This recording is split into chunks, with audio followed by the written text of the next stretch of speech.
Good morning, everybody, and welcome back to another episode of Hot Wheels Chat. If you've been looking on YouTube for a collector of Hot Wheels that will unbox, do compare and contrast, and basically show off his collection so you don't have to unbox it, you've come to the right place. Today we're going to do a compare and contrast of the number 21 Mercedes Benz 300 SL, which is being carried by the Euro hauler, as compared to the number 70 Mercedes Benz 300 SL, which is being carried by the Blod's Wander. It's also a Mercedes Benz vehicle. Without further ado, let's go ahead and get these unboxed. But as we do so, you'll get a chance to read the specifications about the 300 SL and what makes it such a special car.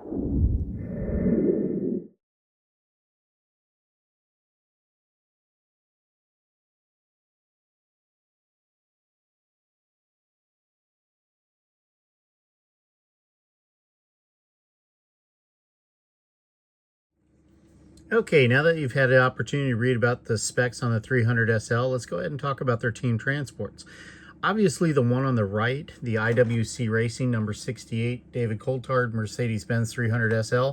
The Euro hauler is a much more modern lorry. It's a fully boxed container lorry, whereas the 1955 Blod's Wander, if I'm ever going to say that right, Blau's Wander, is the traditional team transport that was used when the Mercedes Benz first came out and started endurance racing. What makes it really cool, and as you've seen it on other episodes that I've done for the 300 SLR, is it keeps this spare racing tires and wheels underneath the ramp. The ramp should slide. It does not on this particular version of it. And overall, you know, very, very unique, very different. But this is why Mercedes and why Hot Wheels have put these two versions out. The legacy of the 300 SL with its transport, and then a much more modern version, the IWC Racing. And this is the IWC Schaeferhausen Classic Racing Team. The car itself is driven by David Coulthard, F1 driver of note. So let's go ahead and move these out of the way, and we will go ahead and get the cars out. One thing that's really cool about this one is on the lorry, it does have the drop down ramp, and we're able to drive the 300 SL out. Bring this one off to the side, bring this one off to the side. Let's go ahead and get these set up for everybody. So you'll see that because we are representing, I want to say old and new, just in the sense of the nature of this was representing the original 300 SL as compared to this classic racing. It appears to be the same casting, but it's done very differently. The wheels are done very differently. Obviously, there's much more in the way of tampos. You're not going to see any type of driver livery on this or anything else. It's just got the number 54.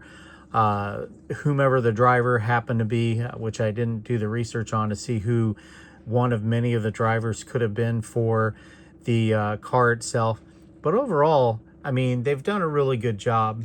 What I think is interesting is the perspective that they put on the picture on the card art for this one is much closer, makes it much more swept back looking, and you can see that the car itself does sit back kind of low on the rear as compared to the front. What makes this car so iconic are the gull wings. And let me go ahead and bring in the 300 SL gull wing that Hot Wheels did as a Redline Club car. Let me get that, and then we can do a compare and contrast with the variants, one with open doors and one without. All right, now we have an opportunity to look at the 300 SL in what defined it as one of the most iconic Mercedes-Benz to have ever been built, or at least in my opinion. I'm sure that people could argue that some of the other Mercedes-Benz out there have proven, but the 300 SL with its gull wing doors, and you can see how Hot Wheels ensured that they had the lines cast for the doors. It'd be kind of hard not to. What you'll notice is a very different overall casting. The Redline Club car is absolutely stunning. They've done the grille treatments very different. They do have the front and rear bumper. We'll go ahead and spin it around. They only have one mirror on it, whereas the race cars have two. The interior is amazing, and I think Hot Wheels did an outstanding job putting the red interior. I found it an interesting touch to have a white steering wheel. I'm going to go ahead and zoom in and let you guys be able to see this a little bit better, get focused. So they've done a great job, the white steering wheel, and they've also done a very good job of being able to show what you need to be able to do to get into this car. This sill is very high because of the way the door was constructed. You can see it here on the non-opening door. So you have to actually step down and then get your legs into the footwell to be able to sit down into it comfortably. I think they've just done an outstanding job of being able to do the replica of this. Obviously, the Spectra Flame green paint, olive green paint is amazing.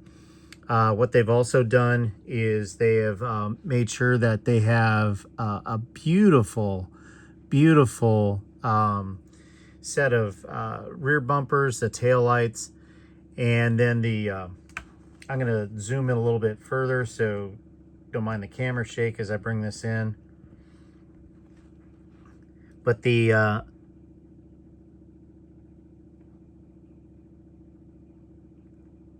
and that's awesome. The license plate.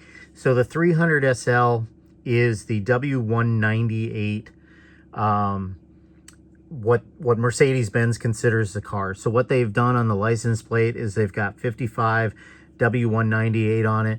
But just look at the attention to detail that they've given this car as compared to mainline castings. I mean, the mainline castings are really cool, but man, they have done such a great job with this. And this really allows you to see where Hot Wheels was able to take, as I zoom back out, the 300 SL casting. Two really cool ones here, then just over the top with what they did with the Redline Club. Let's get the facing forward, because there's one really interesting point on this that I want to see if they've done for all three, or potentially just did for the IWC Racing classic racing car.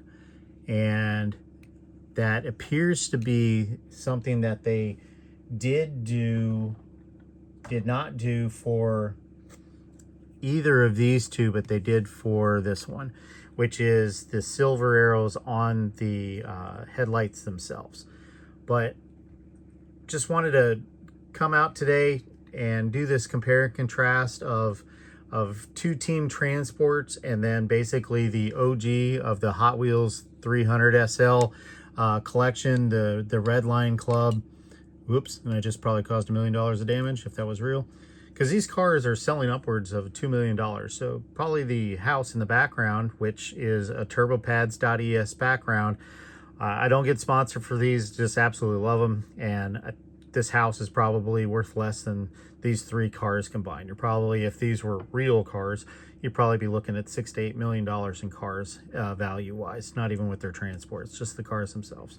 So thanks, appreciate take the time looking. If you like this video, please like. If you haven't subscribed yet, go ahead and subscribe. It really helps out the channel.